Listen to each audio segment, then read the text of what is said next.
Hello दोस्तों, तो यह बुक रीडिंग का 8वां क्लास है और यह एक सीरीज चल रहा है जिसमें आप लोग पूरा बेसिक से लेकर के और एडवांस लेवल तक इंग्लिश को पढ़ना और उसका उच्चारण करना और उसका हिंदी मीनिंग निकालना सीखेंगे।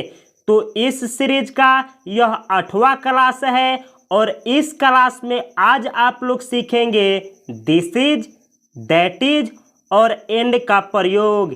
यानी आप लोग सीखेंगे कि किसी भी सेंटेंस में किस तरीके से दिस इज और दैट इज और एंड का प्रयोग किया जाता है।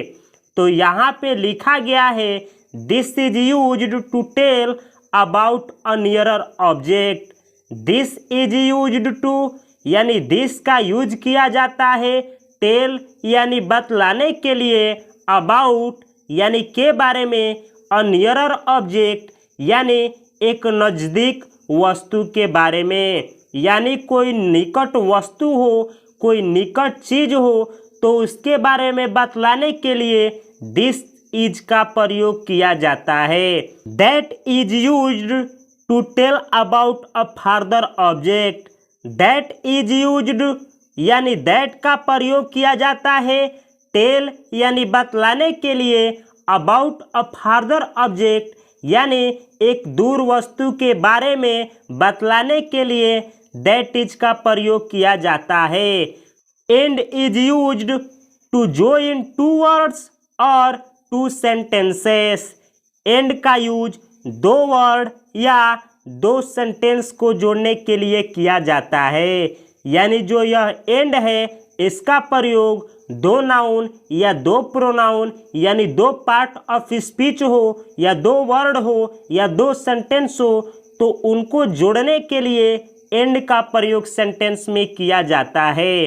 तो चलिए आपको इसका रियल मीनिंग बतला दूं कि आप जहां पे बैठे हैं और आपके पास में कोई ऐसा वस्तु है जिसे आप बैठे बैठे टच कर सकते हैं, पकड़ सकते हैं और सिंगल वस्तु है तो दिस इज का प्रयोग करेंगे। और अगर दूर पे कहीं वस्तु है जो आप बैठे बैठे उसको पकड़ नहीं सकते हैं और सिंगल वस्तु है तो दैट इज का प्रयोग करेंगे। और दो चीज़ों के बारे में हो और उसके बारे में कुछ कहना हो तो एंड का प्रयोग उन दोनों चीज़ों को कनेक्ट करने के लिए करेंगे। नहीं समझ में आया तो कोई बात नहीं, उदाहरण लेते हैं, आप बिल्कुल समझ जाएंगे। रीड अलाउड, रीड यानी पढ़ो, अलाउड यानी जोर से, तो इसका हिंदी मीनिंग हुआ कि जोर से पढ़ो। यह नर्सरी का किताब है, बिहार बोर्ड नर्सरी का किताब। यहाँ बिल्कुल इंग्लिश आप लोग जीरो से सीखेंगे।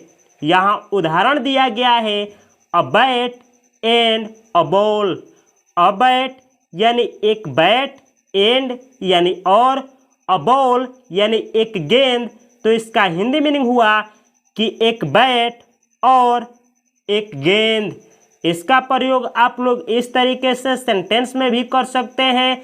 This is a bat, this यानी यह, इज यानी है, अ यानी एक, बैट यानी बैट, तो इसका हिंदी मीनिंग हुआ कि यह एक बैट है। एंड यानी और, दैट यानी वह, इज यानी है, अ यानी एक, बॉल यानी गेंद, तो इसका हिंदी मीनिंग हुआ और वह एक गेंद है। तो इस सेंटेंस का हिंदी मीनिंग हुआ कि यह एक बैट है और वह एक गेंद है। अगला सेंटेंस है जो कि इसी स्ट्रक्चर पे दिया गया है। चलिए देखते हैं कि क्या दिया गया है। अगला सेंटेंस है, अगर आपको कहना हो कि एक रैट और बिल्ली तो आप लोग इस तरीके से इंग्लिश में बोलेंगे a rat and a cat. तो आप लोग देख सकते हैं कि एंड है और एंड के आगे ये जो रैट है नाउन है और यह सिंगुलर नाउन है और यह भी सिंगुलर नाउन है, तो इन दोनों नाउनों के आगे आर्टिकल ए का प्रयोग हुआ है। यानी कोई भी नाउन हो और कॉमन नाउन हो तो एंड से भले जोड़े जाए उसके आगे आर्टिकल लगना कंपलसरी है। चलिए इसको सेंटेंस में प्रयोग आप किस तरीके से करेंगे। दिस इज अ रैट, यह एक चूहा है। एंड यानी और। दैट इज अ रैट, वह। दैट अ कैट, वह एक बिल्ली है। तो इस सेंटेंस का हिंदी मीनिंग हुआ कि यह एक चूहा है और वह एक बिल्ली है। आगे दिया गया है, अगर मुझको कहना हो कि एक अंडा और एक घोंसला, तो मैं इंग्लिश में बोलूँगा an egg and a nest. An egg यानी एक अंडा, एंड यानी और, अ नेस्ट यानी एक घोंसला। चलिए देखते हैं कि आप लोग किस तरीके से सेंटेंस में यूज करेंगे। आप लोग अगर कहना हो किसी को कि यह एक अंडा है और वह एक घोंसला है, तो आप लोग इंग्लिश में बोलेंगे this is an egg and that is a nest.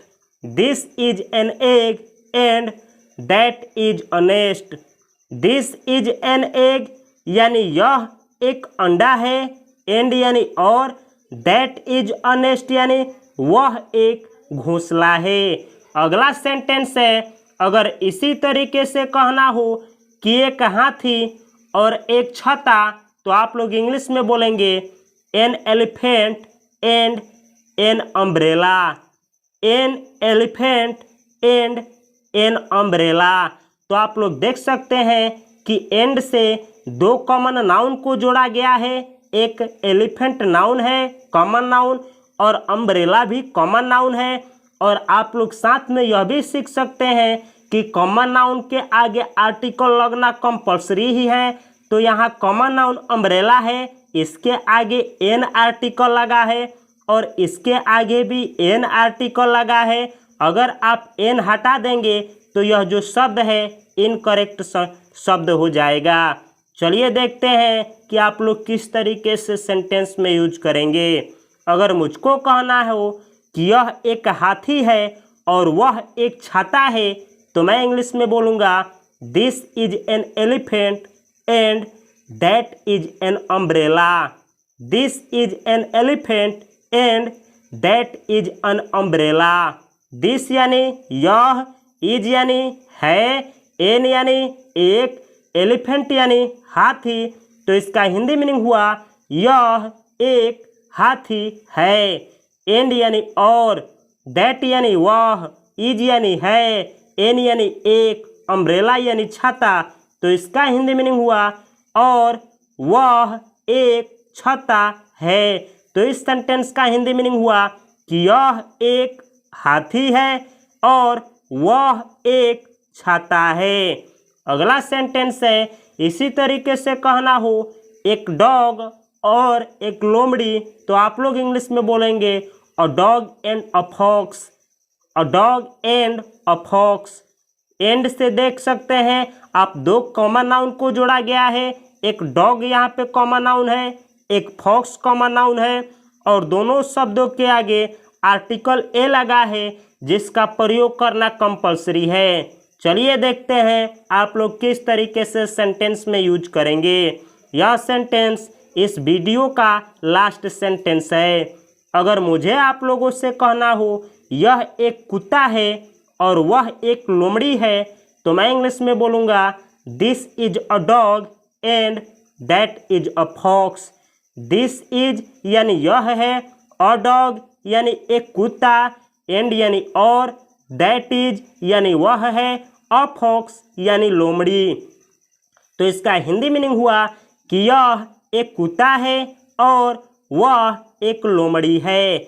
तो सारा सारांश अगर कहूँ तो दिस इज के बाद आप कॉमन नाउन लगाएंगे और उसके आगे ए एन या ए आर्टिकल अवश्य लगेगा। और दैट इज यानी दिस इज के बाद आप सिंगुलर नाउन और आर्टिकल लगाएंगे, और दैट इज के बाद आप सिंगुलर नाउन और उसके आगे आर्टिकल लगाएंगे। और अगर एंड का प्रयोग कहीं पे करते हैं तो यह दो शब्दों को या दो सेंटेंसों को या दो एडजेक्टिव, दो नाउन, दो प्रोनाउन यानी दो पार्ट ऑफ स्पीच को ऐड करने का काम करेगा। तो इस वीडियो से आप लोगों को क्या सीखने को मिल रहा है, इस वीडियो को अवश्य शेयर करें, अवश्य लाइक करें और कमेंट करना ना भूले दोस्तों। इस वीडियो को बनाने में मेहनत लगता है, कमेंट में अवश्य कमेंट करें कि मैं इसमें और क्या सुधार कर सकता हूं। और पीछे का अगर 7 क्लास नहीं देखे हैं तो अवश्य देखें, और 1 बाय 1 करके अगर आप आगे बढ़ेंगे तो यकीन मानिए कि 30 दिनों में वो सुधार आ पाएंगे जो कि आप साल भर में नहीं सुधार हो पाए होंगे। और साथ में ही पहले का जो 7 वीडियो है उसको आप देखना चाहते हैं तो इस वीडियो के डिस्क्रिप्शन बॉक्स में उसका लिंक है, आप लोग वहां से या फिर आप लोग मेरे चैनल के प्लेलिस्ट में जा कर के ये जो बुक रीडिंग का सीरीज है वो 7 वीडियो को देख सकते हैं। तो यह वीडियो आप लोगों को कैसा लगा प्लीज़ कमेंट बॉक्स में कमेंट करना ना भूलें। मिलता हूं मैं अगले वीडियो में अगले टॉपिक के साथ। उसमें हम लोग सीखेंगे दैट आर, यानी आप लोग सीखेंगे दोज आर और दीज आर का प्रयोग। तो मिलता हूं मैं अगले वीडियो में, तब तक के लिए आप सभी को नमस्कार, जय हिंद।